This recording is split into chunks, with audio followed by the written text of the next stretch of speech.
आता तुम्हाला हा स्टॉक बाय करायचा आहे किंवा सेल करायचा असेल तर सिम्पली या स्टॉकवरती क्लिक करा. त्या स्टॉकवरती क्लिक केल्यानंतर माझ्यासमोर बाय ओपन आहे, सेल ओपन आहे.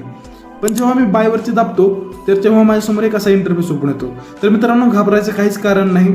आता हे समजून घेऊया की हा इंटरफेस काय आहे. तर सगळ्यात पहिल्यांदा मला इथे क्वांटिटी दिसते. क्वांटिटी म्हणजे काय की मला रिलायन्सचे किती स्टॉक बाय करायचे.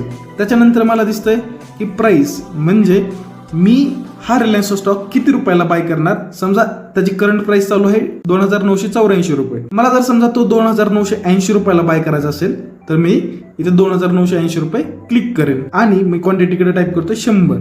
तर मी जेव्हा हे टाईप करतो तेव्हा मला खाली इथे दाखवतं की तुम्हाला मार्जिन किती लागतं. 2,98,000 रुपये तुम्हाला लागतंय जर तुम्हाला 100 क्वांटिटी बाय करायची असेल. आणि तुम्हाला इकडे चार्जेस दाखवतंय की तुम्हाला जवळपास 350 रुपये चार्जेस लागणार आहे. हे झालं मार्जिन, क्वांटिटी आणि प्राइस. तर आता खाली येऊया, इंट्राडे आणि लॉंग टर्म काय असतं.